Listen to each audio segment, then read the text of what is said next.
motion. So that takes us nicely into item 7, which is the Three Waters bi-monthly report.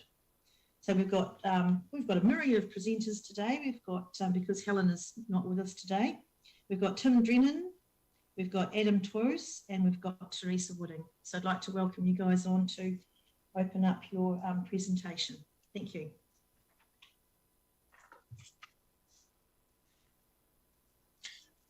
Hi, it's Adam Toos. For the presentation, I was just going to run through the main key points of the introduction at the start. Great, thank you. That'll be good.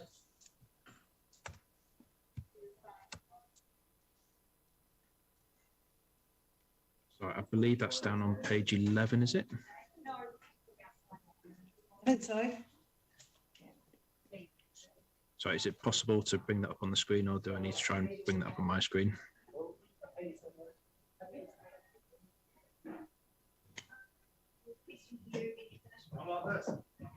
Ah, brilliant. If we could go down to page 11, please.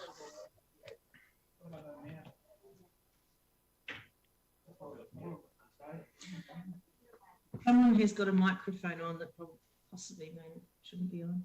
That's better. So the summary for the report is obviously just to present the report. The key points that have been highlighted for the months of December and January is the Three Waters reform is proceeding with an ambitious timeline and new requests for information from the councils.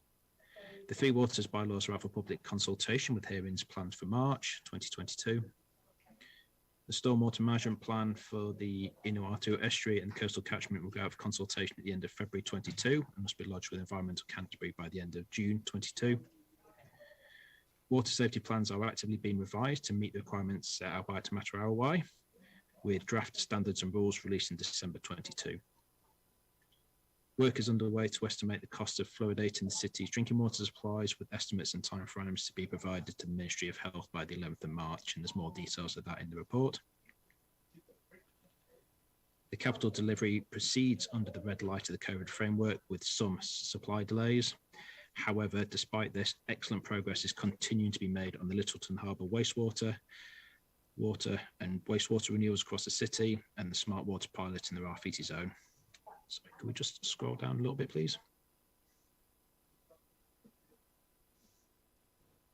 And the Upper Heathcote stormwater basins and wetlands.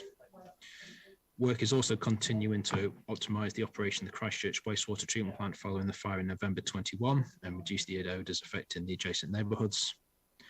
And the planning teams are busy with the high volumes of consents for subdivisions and new builds that are continuing to come in.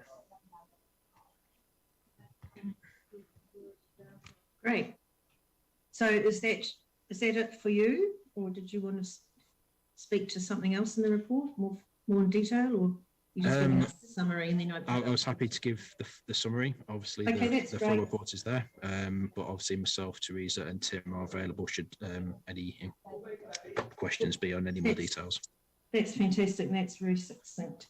So what I'm going to do now is, as part of the Three Waters reform section, I'm going to invite the Mayor, Leanne, to speak to us on the outcome of the working party or the working group findings. She'll speak to that, and then we'll open it up for questions for the entire report plus her comments.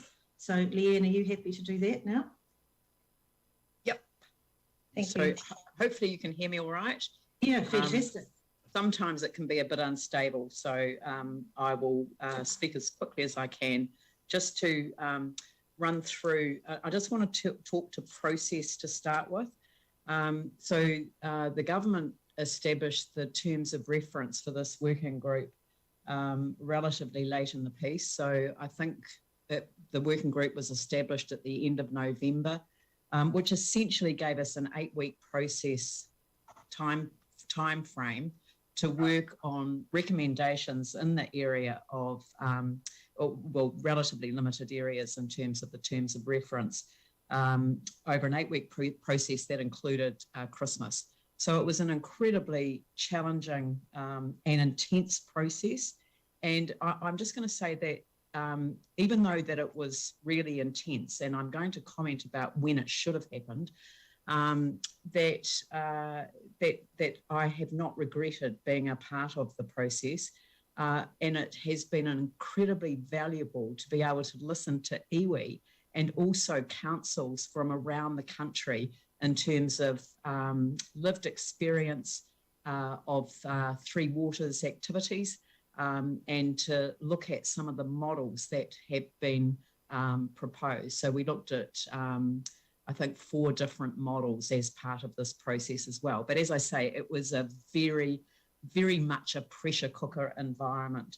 And I'm also very aware that Phil Goff wrote a minority report, and I'm sure some of you will want to know why I didn't.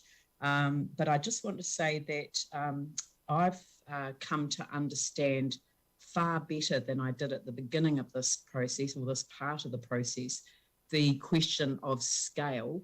And Auckland already has water care established, where they've set up a council-controlled organisation across what were, I think, 7 councils. So they have significance of scale already, and I think the Minister commented on that in one of the Cabinet papers, you know, that you could say that Auckland already was a model of what they were trying to achieve. So that was one reason. And the second reason was that the real focus on stormwater, which has been a significant issue for our council, we're not the same as other councils in terms of land drainage and flood management and our responsibility for significant rivers like Otakaro and Ohopo. So, you know, we do have major issues within the city. As you'll see, though, that there is some commentary around the inclusion of stormwater that I've managed to have included in the report. And we're asking central government to look at some very significant issues in relation to some of the red flags that have been adopted. So in terms of the issues that the report has covered, I think when we listen to our own communities, we're hearing about the importance of ownership of the assets. You know, people have been concerned that assets are being taken from them. Establishing a shareholder model has been a significant way forward. And I hope that the government does adopt it, because I think it just clarifies it. It's a traditional mechanism for recognising ownership. It's how we own things within our own companies. We separate the governance structure from the council, but you know, take the power company, for example, OBrien. It's our holdings company that owns the shares in the company, but we own 100% of the shares in CCHL. So shareholding is a model that people understand. So I think that's been a significant advance, and I really do hope the government accept that as a recommendation. We have separated ownership from governance, which enables us to embrace co-governance, which is a good thing. And we just need to look at some of the co-governance models that we have in place. And I've been using the example of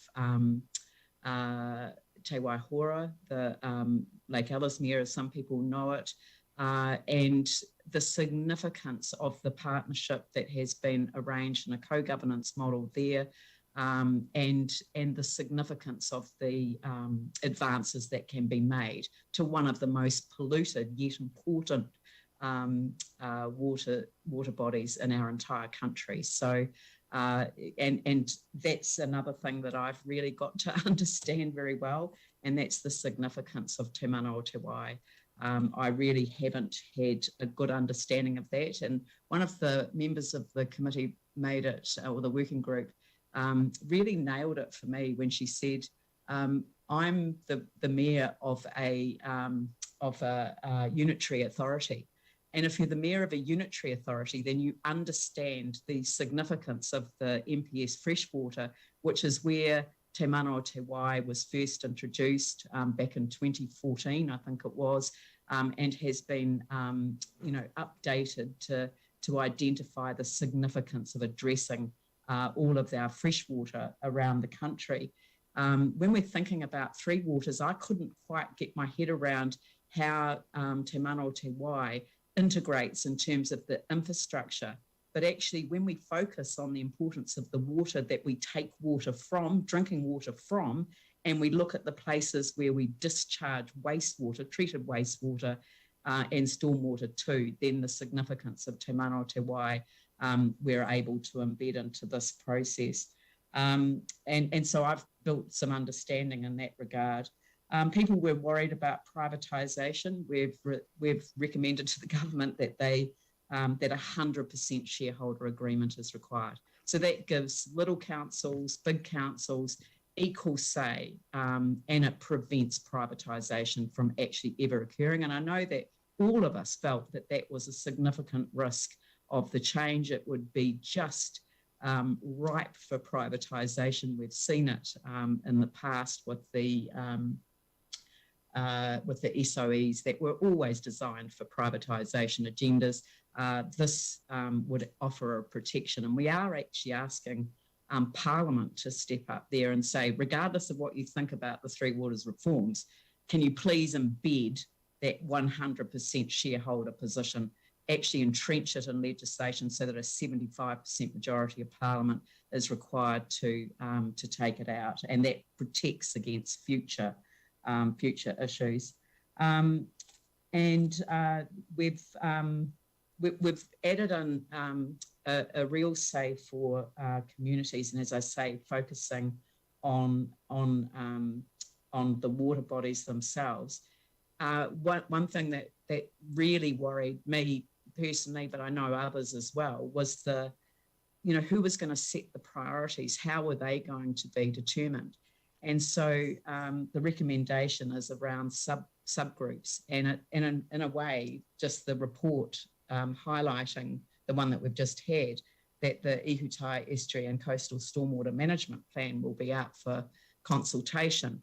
That identifies the significance of local priority setting in terms of meeting obligations to the water itself.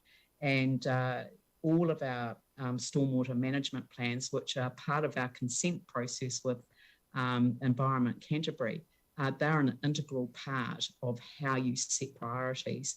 And that means that, are we going to move to a sort of sub-regional recommendatory process, or do we have a catchment-based process? And basically, the working group said it's really up to the region itself or the regional representative group, as it builds the constitutional arrangements around this. This is something that we work through with local communities so that the outcome is the best outcome that we can achieve, and that the work that needs to be done gets done, and that priorities are set by the communities themselves, rather than an entity which is very much focused on the delivery side of things. So I'm just going to end by saying that this model of engagement, including iwi and community leaders from around the country, council, mayors and chairs, that should have happened at the point that that we signed the MOU. So we signed an MOU to get access to what was regarded as tranche one money back in 2020. What should have happened is that this should have been set up then. And I think that if it had been set up then, right from the get-go, then I think that we would have been in a position to advise on an information strategy, communication strategy, that would have enabled people to actually work through the scale of the issues that we're addressing without the insulting advertising campaign that we were subject to. Because what that did was that it disrespected the incredible stewardship that councils over generations have offered to our Three Waters infrastructure. So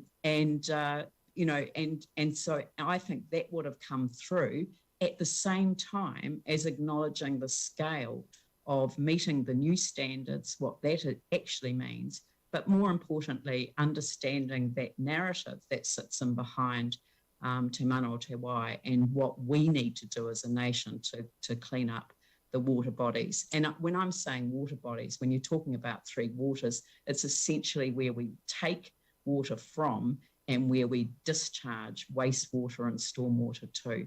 And we know that ourselves, that if we hadn't had the scale of Christchurch, then Banks Peninsula would still be struggling with the Littleton wastewater arrangements, and would be nowhere near as advanced as we are towards resolving the Akaroa wastewater one. So that's why scale matters. But that's just in summary where we're up to. Hopefully I haven't turned into a Dalek along the way. As I say, it's a set of recommendations. There's a lot more to it that sits in behind it, but I've just picked up the headline issues and commented on those. Thanks, Pauline. Well, thanks, Leanne. That was a really succinct and eloquent summary, and it's really good to have had you on there and to be able to give us a first-hand report. Can I just quickly ask a question, and then I'll throw it open to the committee on this one? That do you think, has the working group kind of recommended that a one-size-fits-all may not work across the board? I mean, we talked about the CCO model in Auckland working quite well, and also that Christchurch has got a very different situation with our stormwater. Do you think that, is that part of your recommendation? Well, the fact that it's not a one-size-fits-all sits at the sub-regional level. So I think that the sense was that we were working within the terms of reference, which had us looking at the four water services entity model. We also worked on a relatively, what's the word, sort of consensus model. So we walked down that track because Doug Martin, who chaired the committee, and I think we should, I want to acknowledge him. I think he's played a pivotal role in terms of leading us through an incredibly intense process.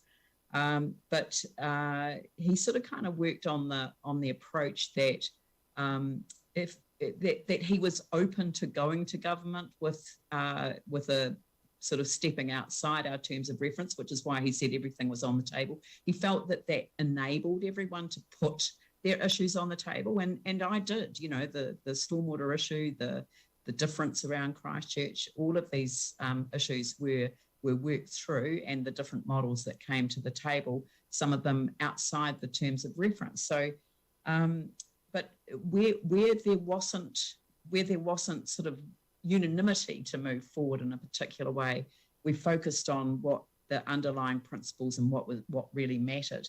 So the sub-regional arrangements very much will be different in the different parts of the country. That's our recommendation to government, that they have to recognise that different parts of the country have got different histories, they've got different water issues, they've got different three water infrastructure challenges. You know, so let's see whether it's a catchment approach, whether it's a city approach, whether the urban environment's different from the provincial and the rural environments. And all of those things can be taken into account in the structure that we agree for our own regional representative group and the arrangements that are put in place. The other significant thing is that we're recommending to the government that actually the regional representative group sign off on the statement of intent. So it goes a step further than certainly that the government was proposing. They're saying that the water services entity has to give effect to it, which is the strongest language in this form of legislation. But then they come back to the regional representative group with a statement of intent, and that has to be signed off by the regional representative group. Okay, that sounds like a good recommendation to me. Right, I've got two hands up, Tim and then Sam. Tim. Four quick ones. The first big one, because obviously this has been such a wonderful process. I mean, Ellen Pregnell kind of sat in front of us with such respect and deep understanding of our concerns. I'm just wondering the number one question. So what is the likelihood of the government picking up on the recommendations made? How long is a piece of string, Tim? Well, it depends. I am going to say Alan's, he's going to take it back, isn't it? No, Alan's not working in this area anymore. But that's not the point. Let's not personalise it to individuals. No. I'm hoping that the government realises the error of its ways in terms of the way that it has. I think it has treated the sector with a degree of disrespect, and I want that resolved. But I hope that they do, and I hope that these are recommendations that they build into the legislation. Can I also say that that's step one, and then there's another step, because then they introduce a bill and we start the select committee process, which then leads us to another opportunity to raise issues that we have by way of concern. Number two, the takeaway entity D, with the shareholder structure, the ratepayers of Christchurch own the assets we have now. So, and it's going to be, so people in Winton will have shares and people in, I don't know, Kaikoura will have shares. So everyone will have shares. But the question is, why don't we just take the sale and the privatisation, why don't we just say that we do not want that to be there, rather than just leaving it in there, but saying all shareholders have to agree to it? Because there could be things that you could change to that in the future. Well, the model that was in the government's proposal was that we somehow collectively owned, but it was all dependent on legislation. So creating a shareholding just simply creates, like water care is. I mean, Auckland City Council owns the shares in water care. We own the shares in OBrien by way of CCHL. Yeah, but setting up a shareholder don't own shares in OBrien. No, but this is a big change. But Selwyn District Council does, because they are a shareholder. They own 11% of it. So and they have done ever since other councils sold their shares to Christchurch. So it's a model for simply explaining that the ownership sits with the councils, not with the entity. Ultimately, it sits with the councils. The entity is owned by the councils. I guess, not for now, but two things. I just still can't get my head around who's actually going to be able to make decisions and who's actually going to be able to so every entity, whether it's, say, Fox Glacier or us, deserves the same amount of respect for their assets and their concerns. And I just don't know how that's going to work. The last thing I would really like to know at the end of all this, or going at some stage, is what is the cost of each of the layer cakes. So not as in the person, but the placements, the entity that's going to be sitting on boards, etc. What's the pay rate? So I think that should be made very, very clear to the public. So each layer cake, whatever that is, so they know what the structures are. Thank you. That's my lot.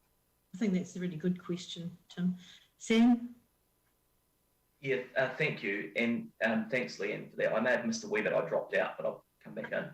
Just two questions from me. One was around, just so I'm clear on the shareholding structure, will that be reflected still in our balance sheet? So they've talked about the shareholder, us being the shareholder. So I presume that will sit on our books. Sorry, I'm confused. There will be a separated balance sheet, so we won't have control. So it won't be like our balance sheet includes the the CCHL holdings. Yeah. So although we're a shareholder, I'm just thinking if you take a normal company where you're the shareholder and your asset is, or your equity is reflected in your council balance sheet, just to confirm that won't be the case still. No. Okay. That's not the recommendation that we're putting to government. No.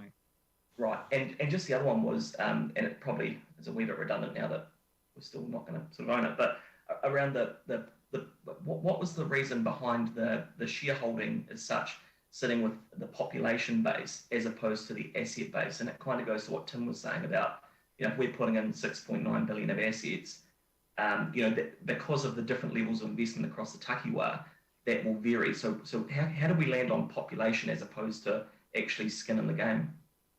Just to try and answer the question around the belief that people had that the ultimate owners weren't themselves and that it was subject to privatisation. So it was really to take that issue off the table, and it's gone. It's not an issue under this proposal. But as I say, the government has to accept it for that to occur.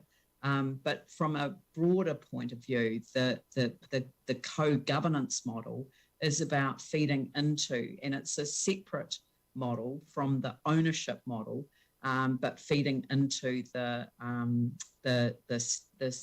statement of performance expectations and then the statement of intent that comes back. And it's that, we think that that's actually probably more significant in terms of really setting the agenda and ensuring that priorities are actually reflecting what's needed at the community level. Yeah, I guess the concern is around, and I completely get your point, the concern is, I guess the narrative already out this morning is that councils will be shareholders, but by definition to be a shareholder, you should be able to reflect that even if you're a minority position on your balance sheet. So it just seems a wee bit, it's almost like in some respects it hasn't changed. It's a place in the shareholding. No. Well, it is, it's a shareholding, and I mean, it's a shareholding that people can understand. I think what hasn't happened is there has not been clarity around the scale of the work that needs to be done across New Zealand. So, but I mean, this is ultimately going to be the political debate, which is when the bill comes into the House, and that's cool. and we are not stuck on any position because I sat on the governance working group, and we as a council will work through all of those issues together, and we will put in a submission on the bill when it's introduced, and I can guarantee that.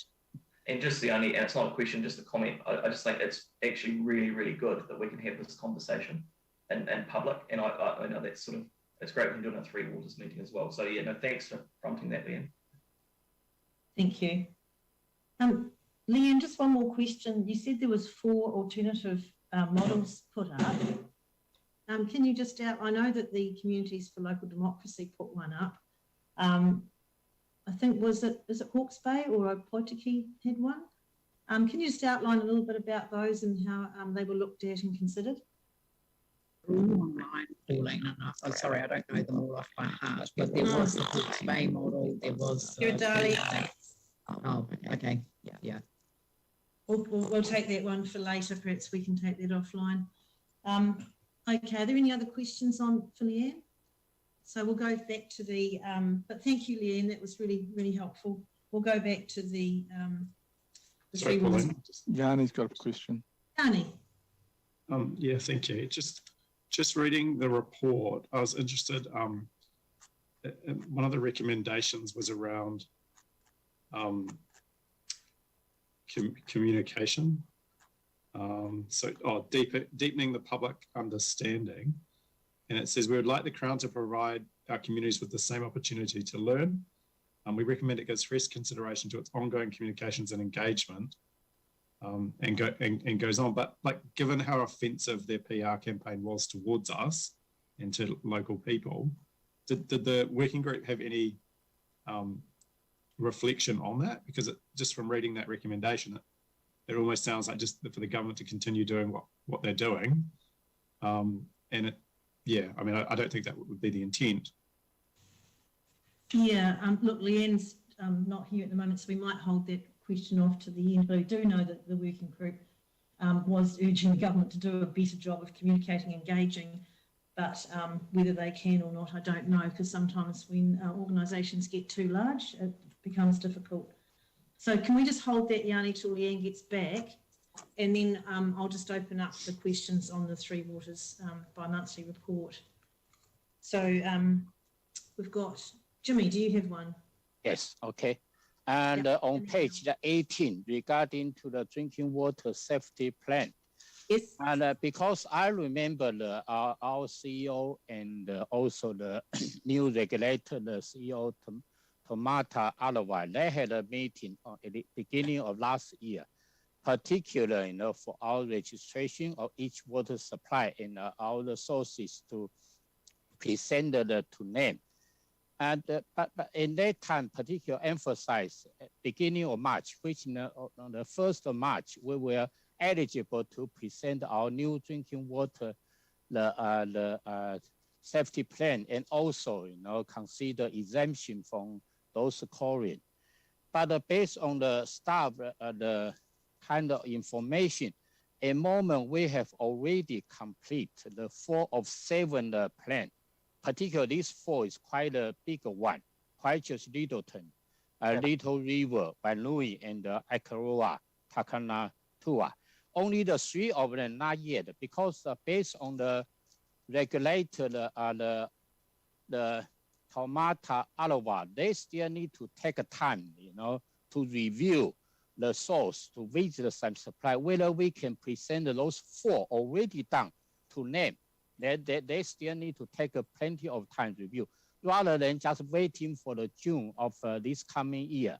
Because in my area, still quite a few people, when they review the council, the news line at the beginning of the December, they are all aware in 1st of March, council will present the new drinking water plan exemption of this chlorine to the new regulator. So this is my question. Thanks, Jimmy. I'll throw that to staff for an answer. I think you're asking 2 questions there, the state of the water safety plans and are we in a position to apply for a chlorine exemption? Yes, it's my question. Is that you, Teresa? I think that one probably is for Tim, actually, if Tim's still on the line.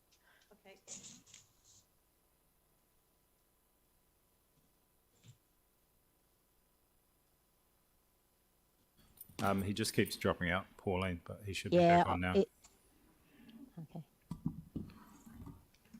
Can you have a stab at it, Teresa? Dropping out, Pauline. I'm not really comfortable to provide the very latest. Obviously, the work that I do around water reform and the Three Waters transition is directly linked up. And I'm certainly aware that the team had been working on the water safety plans. There have been some changes around Taumata Arawai, including who provides the guidance from Taumata Arawai to us, going from Wellington to Christchurch. But in terms of the exact status, I would prefer that we take that and provide it as an action back to you. It would be just, okay. It's just slightly separate to me. Things just change in this area. Things change so quickly that I might be a little bit out of date. I could probably get it during this meeting. Yeah. So, but also, thank you. We've also got a new volume C. Is that new? That we're working on now as well. And we need a time frame for when volume C started and when it's due to be finished. So if you could just get back to us with a memo on those 3 things, that would be really helpful. Unless Tim pops back in. Sorry, Jimmy, we'll have to get a memo for your response because Tim keeps dropping out. Okay, thank you. Yeah, because it's not my question. Actually, it's various community and residents, they're concerned. They are at the moment, quite a few, they just buy bought those kind of the bottled water. They didn't drink any tap water now. Yeah. On my Facebook, they reflect to me. Yeah, I know you're concerned about that. So if we could get that back with some urgency, that would be helpful. Mel. Thank you. Cheers.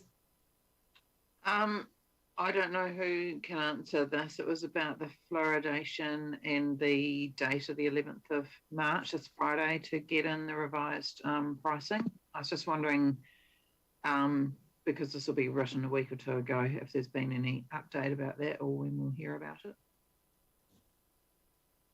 Yeah, so I can potentially speak to that. Yep, if that's all right. Yep. As you know, December last year, we were asked to start doing planning again regarding the implications. And we have procured experts. We've been working with experts the whole time.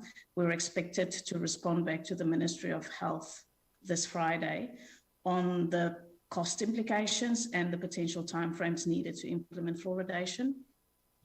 We have a draft figure. We're wrapping that up as we speak, and we will be able to provide that figure to the Ministry of Health by Friday, and obviously we will follow up with a proper briefing to council.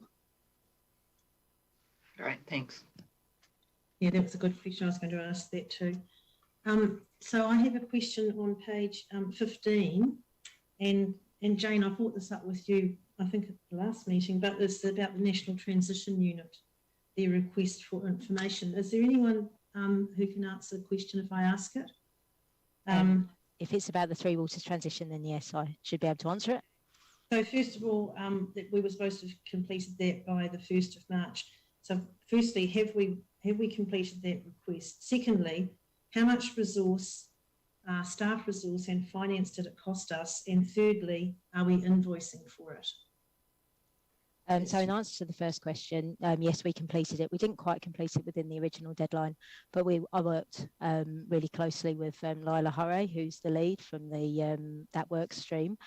It's more important to make sure that the information they got was right. We submitted it the end of last week. The major challenge that we had was actually around the privacy of workforce of our people and ensuring that we met our own obligations. We treated it like a Lagoima request. In terms of the staff involvement, the involvement for people like myself and Gertrude, we fund ourselves anyway through the DIA stimulus funds, so there was no cost to council. Yes, there was a cost to for our internal HR staff and our senior leaders who provided review, and also a couple of people in the Three Waters, but it was relatively minimal, and we certainly wouldn't be looking to invoice the Crown at this stage. What we have done, of course, though, is to start talking to them about the ongoing costs of the Three Waters transition, because that's going to be a lot more significant to us. And at the moment, we have no funding from them beyond the end of June this year. Right, okay, that's good. And then I've got one more, I see Yanni, I've got one more, which is page 44, and our team resourcing, which we know is under strain. Have we got any progress in our recruitment for staff in the Three Waters area? Jane, are you there? Can you answer that? Yes, so I'll answer that. Yes, so we are doing our best. So we've got a number of recruitment processes underway. We've had some people join us, which has been great, but it is a hard market out there. And it's something that we're going to be talking to the transition agencies about and DIA, just around how we manage what is a pretty limited resource as they go through a transition and look to resource themselves. So it's a live issue that we are sharing with other councils and with the transition agencies. So yeah, we've still got a number of vacancies. We're still actively recruiting. We're in a pretty good place at the moment. We've got some pretty amazing people. And I think this is just going to be an ongoing issue for the next sort of 2 or 3 years. Yeah, I can see that. And yeah, so okay, well, we'll have to keep an eye on that. But thank you. So have we got Leanne back yet? Doesn't look like it. Mel, have you got another question? I am back. No, I'm just going to take my hand down now. Okay, thank you. Thanks, Leanne. Yanni has a question for you. Please, go, Yanni. Okay. Thank you. I was just, Leanne, interested in the Working Party's report where they make reference to just basically around the communication, the deepening public understanding. And I just wondered whether there was any reflection on the pretty insulting PR campaign that the government ran, because in the recommendations, it doesn't really, I was just concerned that it kind of encourages government to do more of the same. No, so I don't know if the group talked about that and kind of where you got to with what they were planning on doing. No. Look, the government has literally received our recommendations. We have been very clear in our discussions, and that it is that what occurred was unacceptable and disrespectful. So I think the first of the recommendations talks about honouring the stewardship of the councils in terms of the Three Waters infrastructure.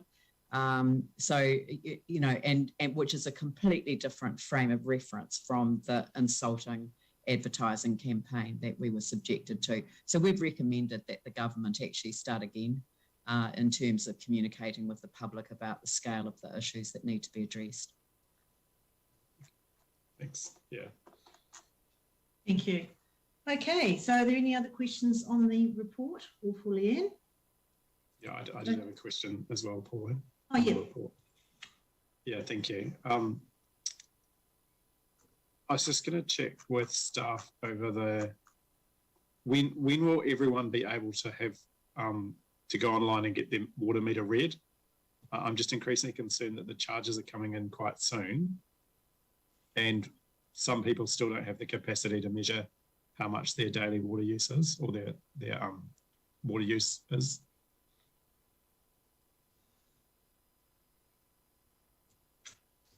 Is there anyone that can take that question? Water use is. Hi. Good morning. Is there anyone that can take that question? Yeah, I can. It's Tim Brennan here. Hi. Good morning. Yeah, so I mean, the accuracy of the information that we're getting is improving. Yeah, I can. It's Tim Brennan here.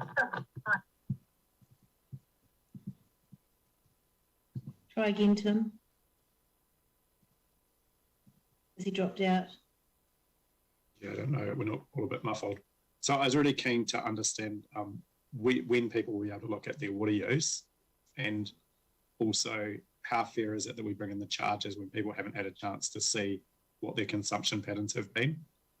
And is there any thought to delaying the introduction of the charges, given that, you know, we were assured a year ago that people would have access to be able to know how much water was being used?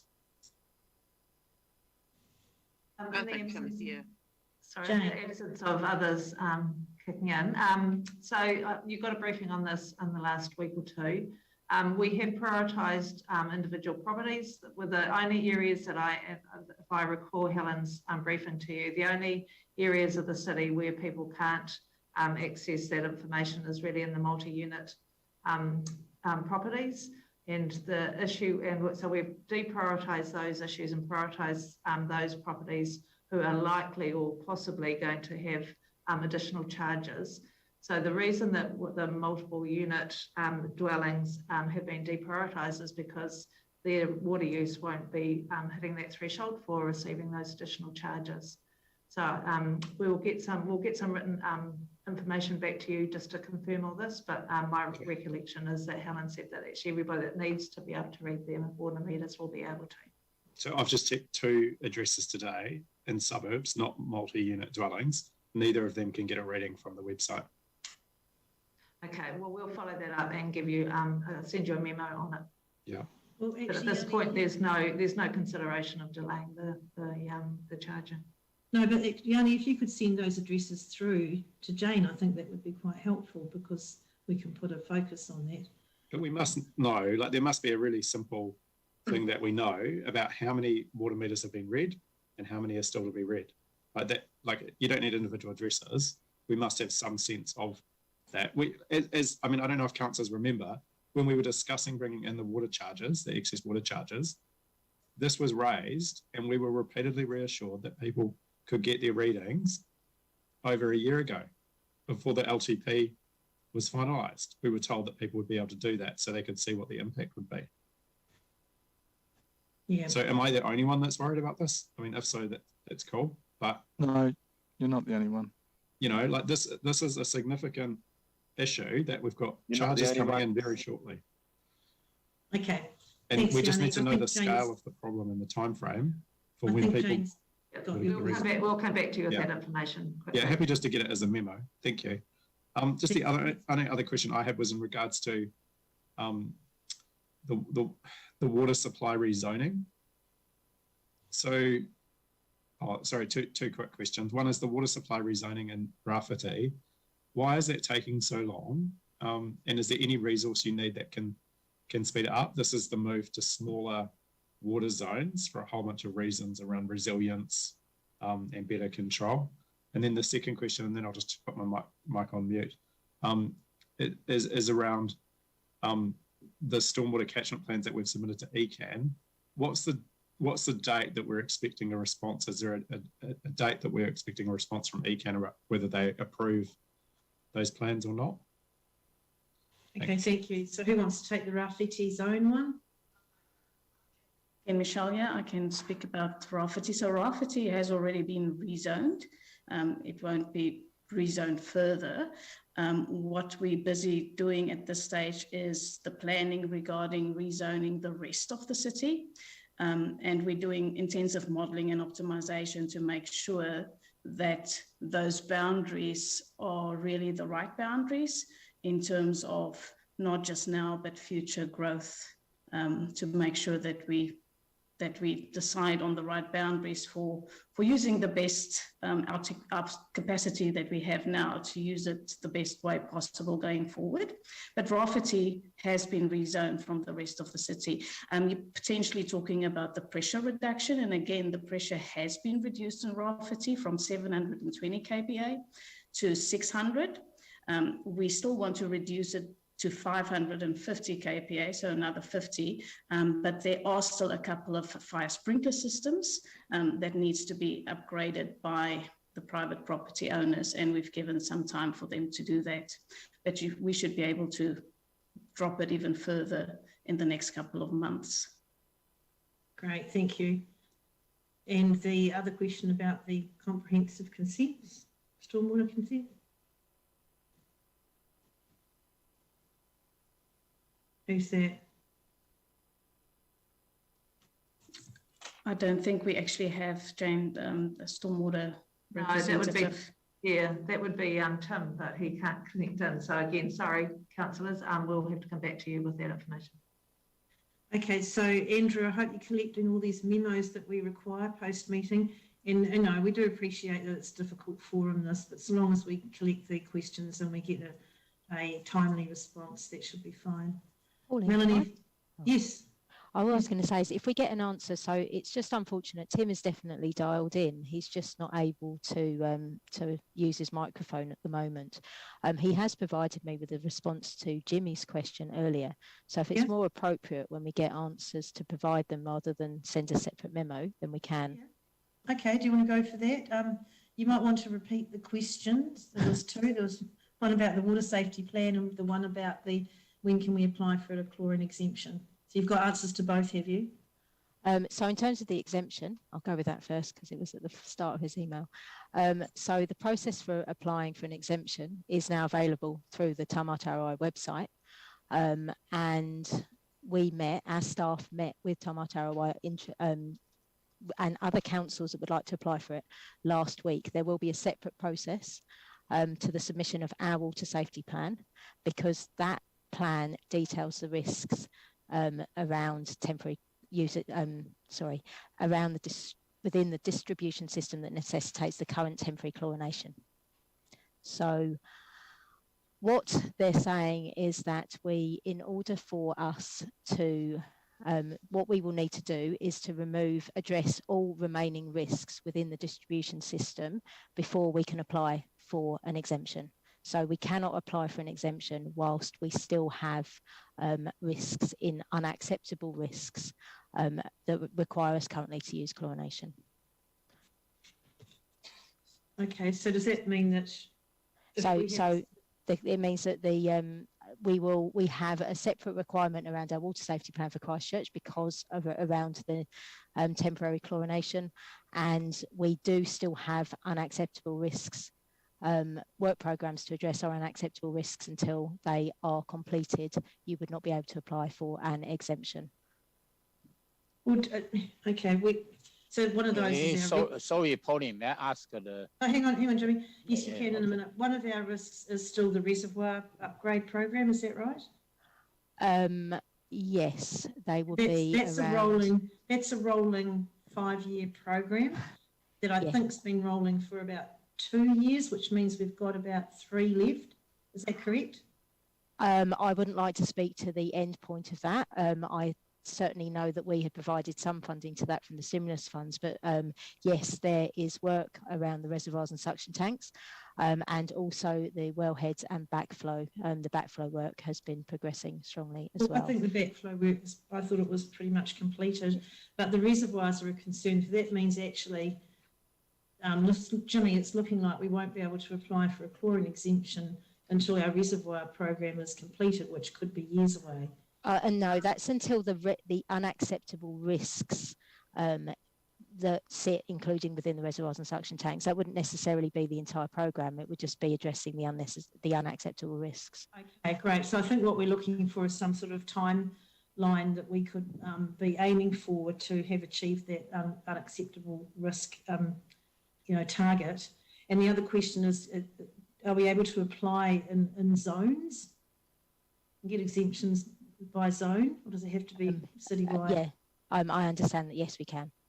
Okay, thank you. I also can answer some of the other question. It's a good thing Tim's able to keep typing around the water meter reading. So each quarter we're reading over 80%, and that's doing the actual meter readings and improving, and they're focusing on the highest users. So yes, accepted that there are people that can't use the online tool at the moment, but the focus on the highest users will be based on our meter readings, so we can ensure we're targeting the right people. That's helpful, thank you. And Jimmy, did you have something you wanted to add to your question? No, I don't. Not necessary. Okay. Yeah. Okay. Yeah. Thank you very much, Tim and Teresa, for conveying that. Andrew, you've got a question, then Mel, then Yanni. Yeah, thank you very much indeed. And it refers to the matter that Yanni raised and the matter that Teresa has just referred to, the water metering issue and the access to the volume data. And as has just been noted, this is wider than just the multi-unit dwellings where the data isn't available. There are 3 properties in Littleton that I've got a particular interest in, and not one of them has got access to the data through the website, despite all of them are freehold properties. Now, I'm keen to know whether that extends to all of Littleton or even all of Banks Peninsula. I'm also aware of some infrastructure issues on the ground that would lead to an inability to read those meters or inaccurate data in terms of the excess charging. I'm aware of one property where 2 freehold properties are connected to 1 meter. So despite they're not multi-unit dwellings, they're 2 freeholds, they're both connected to the 1 meter, and the water to both properties has been measured through that 1 meter. So there are issues on the ground that need to be resolved, but I'm keen to know what the extent of this reporting or non-reporting issue is, going well beyond multi-unit dwellings. So if we can get that information, as Teresa's just alluded to, as part of the response to Yanni's question, that would be really good. Thanks, Andrew. Okay, Mel? I'm one of the houses. This isn't a question. This is a information. A lot of people can. I can't tell through the reporter how much water we've used either. But if you email in, as it says to do when you go onto the website, then you get back quite an efficient email that explains the reason for that. So in my case, our water meter has been replaced, and they've only got 1 reading, and to get a volume difference over time, you need 2 readings, and so it's waiting for that second one to occur. So I think there's an explanation in every case, and I think that people would be able to find out that information on an individual level, and I think all of it is quite explanatory. Oh, that's really helpful, Mel. Thank you. So perhaps if councillors get questions like that, they could help people to send an email and direct them through the right channels. So Yanni? Oh, thanks. Yeah, I mean, that might be the case, but then I think we need to put some comms out around it. But just moving to a different subject, if that's okay, just the wastewater treatment plants and the odour issue, and like still getting a lot of complaints from people about the odour. And given the memo that we got, I think just early on in the new year or just before Christmas, an expectation that things would be improving. So I just wondered if someone could speak to what's happening with the measuring of the odour there and where we're at in terms of reducing it. Right, that would be Adam. Are you still there, Adam? Yep, certainly still here. So we've got no active odour monitoring on site, but we have identified that odour is coming from 3 locations, one being the ponds, the other being the activated sludge plant on the site, and the other being the trickling filters. If I can give an update on the temporary aeration, which is the conversion of 2 of the clarifiers to convert it into an extended activated sludge plant, which we believe will mitigate the majority of the odours from the activated sludge plant and also go a long way to helping the odour being generated from the ponds. The aerators are being in the process of being assembled at the moment and will be in use by the end of March. And once the pumps arrive from Sweden, the full activated sludge plant will be fully operational by the end of April as well. So that should mitigate any odours coming from the activated sludge plant on the site and also go a long way to supporting the dissolved oxygen in the oxidation ponds. With the oxidation ponds as well, 1 aerator is already operating, 2 aerators are ready to go as soon as we get the aerators, the electricity across the ponds operational. And we are anticipating that the odour from those should reduce beyond April. Thank you. Is that the start of April you're expecting to see an improvement? We're anticipating there should be improvement in March, the end of March when the temporary aerators go in, and then it should improve further from the start of April onwards when the full temporary aeration system is fully operational. Okay, thanks. Excellent. Phil, then James. Yeah, thank you, Pauline. While I've got you there, Adam, all this electrical work and the aerators and stuff like that, is that being covered by insurance or us at the moment? All the funding is being ring-fenced to one WBS code, so all costs associated with this are being captured, and then it will disappear into another persons of expertise as to how we manage that through the insurance process. But I can assure you we are capturing all costs associated with it as into a separate WBS code.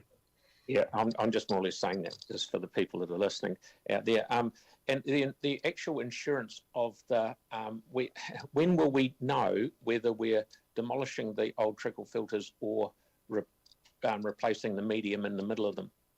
I think that might be a question for Jane to perhaps comment on. Actually, Adam might know a little bit more than I do. I mean, we're starting to do some detailed investigations now. I don't think we can give you a date on when that's going to be, but it's pretty soon. We haven't finished those investigations yet, though. All right, Adam, have you got anything to add to that, Adam? Just to build on that, investigation is still ongoing. The damage assessment on the trickling filters is still ongoing. So, for example, we'll just put some additional scaffolding in to enable safe access to do cores on the concrete to understand the condition of the assets. Yeah. Okay, thank you. Yeah, and sorry, Pauline, just one for Teresa. With the high water users, we're going around and we're 80% of the people and we're concentrating on the high water users. Are we telling them, saying, oi, you seem to be using a lot, do you think you've got a problem? Or are we just sort of leaving it until the 1st of June or July or whenever it is, and they get whacked with a big bill? Or are we alerting them to the fact that they've got a problem? Who wants that one? Is Tim there? Or is Tim typing? Who have we got? No, unfortunately. I can probably answer that one.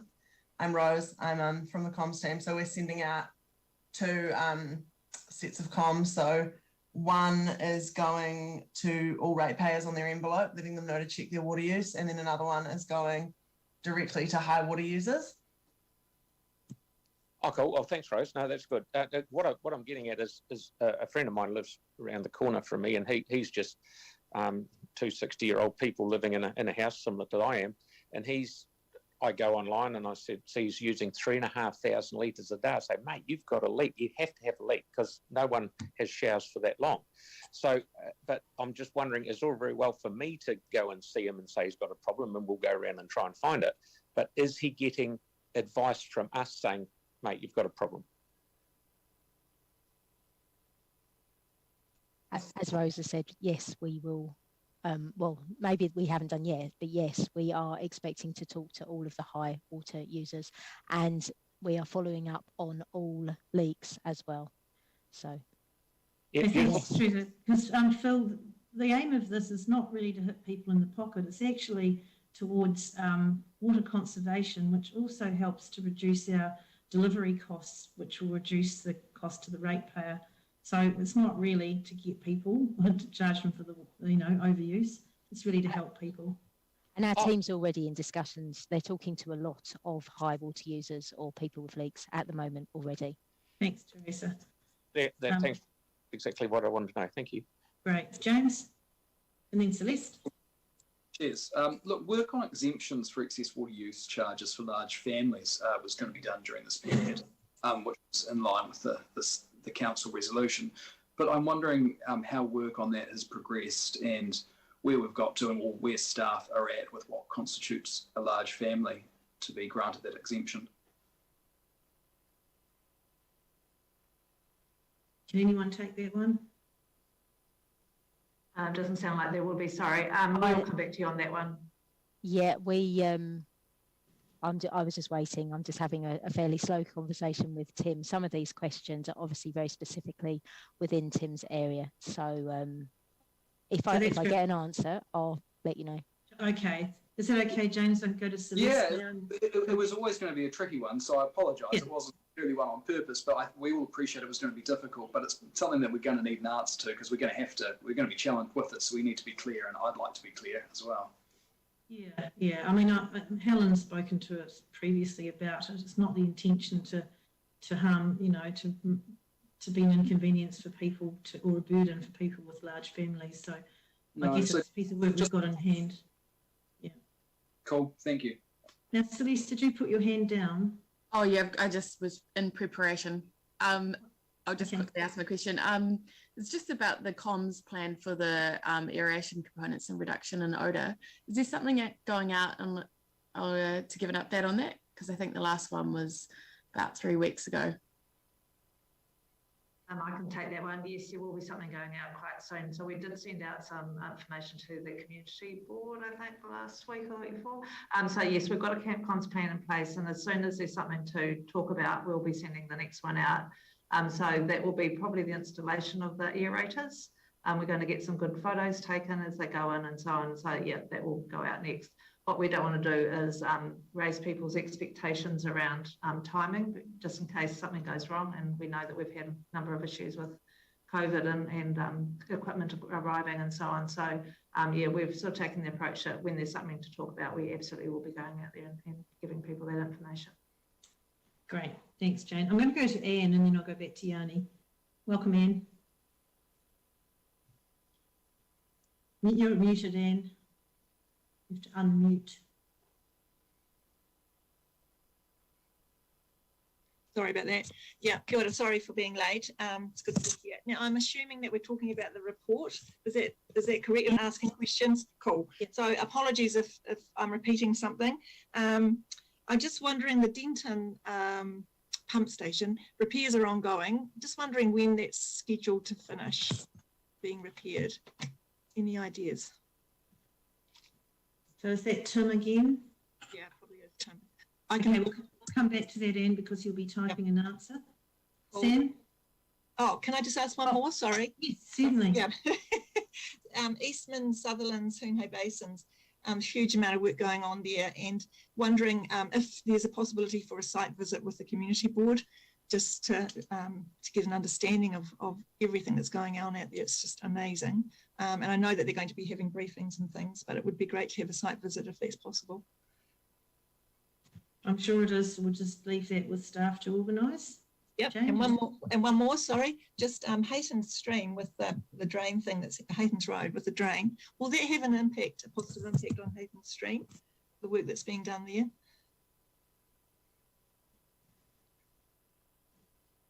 That's another one that perhaps someone could answer. Yeah, there'll be a Tim one as well, so we'll come back to you with that. It's fine. Thank you very much. That's all. Thanks. Sam? Yeah, thanks, Pauline. Jane and Teresa, because I think Helen's online. just around the the chlorination. Do you think we could have something come through which talks about the steps forward from now? And I know Yanni talked about it before, but I'd also be really keen to see the plan around how we communicate the steps with the public as well. So we kind of go each month, this is what we're doing to get to that point. Can we perhaps have something back? I don't know how you want to do it, but could you take that away and have a think about it? Yep. Yeah, we can do a little comms plan for that. Absolutely. Yeah, thank you. Yeah, thanks, then. It's a good idea because it's quite complicated. So if we can get something easily understood, even a diagrammatic form would be helpful. And Phil. Yeah, thanks again, Pauline. I totally agree with you, Sam. If the community could have, say, a little plan on, right, if we get the Denton tank finished, this whole area of town will be able to have no chlorine in it. And I'd like to commend everyone for the effort that's going into all the repairs of the water tanks, because there's a hell of a list of them and a lot of money has been spent. But that is our next sort of cab off the rank. We've got all our wells are fairly secure, but the suction tanks are causing us a bit of grief. And lastly, Jane, with the money that we're going to spend on O'Kane's Bay, which looks like it might be a bit light, just reading the report, and the proposed money we're going to spend on the new water filtering machine at Akaroa, should we perhaps put that money towards that water pipeline thing I was talking to you about the other day? Jane, you're on mute. Thanks, Phil. We're still finalising the details of what that final design is going to look like. So I can't tell you that that's what we'll do right now. So we'll come back to you on what our final designs are and whether it's that pipeline that you've talked about or whether it's an alternative. Yeah, so you'll come back to all of us. Yeah. Yeah, sorry. All I was trying to do is if those two numbers of O'Kane's Bay and the new machine at Akaroa for water treatment at the thick end of 6.5 mil, which probably wouldn't have to be spent if we did something with that pipeline. But I'm just throwing it out there. No, the team's looking at all those different options and they're costing up all those different options. And then once we've done that analysis, we'll bring back to you for a decision. Yeah, beauty. Thank you. Okay, and it looks like we've got a last question from Jimmy, and then I'll see if Teresa's heard from Tim. Jimmy? Oh, thank you. Yeah, regarding to the Denton suction, I remember back to the middle of December last year, the staff already told to me, regarding to the work to line and the seal the inside of the tank will be complete at the end of January. Also, they will upgrade the pump station electrical control. Then they will put to the service. So tank plan to back in service on 8th of April. So just want to share with you. But my question is whether those are the inside the line and the tank has been finished by the end of January. This is my question. Thank you. Okay, thank you. Teresa, have you got anything to report? I have just checked. I did check in with Tim around Denton. It is currently running. In terms of the numbers, the dates for the final work on the reservoir, we didn't have those to hand. So, okay. No. Yeah. Sorry. Also, electrical. Those pump station electrical control. When will be finished? Yeah, the electrical control upgrade. Yeah. All right. We'll have to rely on a memo for that. And I think possibly for the response to Anne's 2 questions, or it might have been 3. So is that okay, Anne? I'm sorry, we'll have to get you a memo out. It'll come out to the whole committee. All right, so it doesn't look like there's any more questions on this report, so I'm happy to move the report. Do I have a willing seconder? Phil, thank you very much. So is there any debate on it? If not, I'd just like to thank staff for the excellent report. And the capital program detail is eye-watering. We can see just what this council is doing, and it's wonderful Three Waters delivery. I think incredible. And I'd like to thank Leanne for giving us an update on the working group. For me, there was no real surprises. I guess just the shareholding, public shareholding might be seen as a big move, but I'm not so sure about that, and I'm really not sure how it's going to mitigate the loss of the assets on our books as a council either. And I also do feel that I would like to look forward to that information on how any alternatives were considered by the working group, and also, you know, I do still hope that the government will see some sense and push pause on this, because there is an element of predetermination, and we've pointed out that there could be some flaws in the analysis anyway that the whole thing's based on. I don't personally think the whole thing's as broken as they've ever said, so I really do hope that they take note of that report, and also that when the consultation time comes out after the bill's presented, that we get some good intelligent feedback from that as well. So thanks again, Adam, as well, for doing incredible work out at the wastewater treatment plant. I know you've got massive challenges out there. I was privileged enough to have a visit, and it was, you don't actually appreciate the magnitude of the damage there until you actually see it. The photos just don't deliver that. It's actually really shocking, and what you're doing there in a short period of time, and particularly under the COVID challenges of actually getting the supply chain working, is incredible. So I want to thank you again, for you and your team, for all the incredible work you're doing out there, Adam. Thank you. So on that note, I'll move the report. All those in favour say aye. Anyone opposed? Aye. That's carried. Thank you. So I'll close the meeting with a karakia. Tukuna te warua ki rere ki te taumata. Ko te matatika motopono hi arahi. Ina mahi. Ka arotahi te tira kia iki punuku. Kia iki tangaroa. Homi e, hui e, tai ki e. Kia ora everybody. Thank you very much. And those who want to stay on, we now have a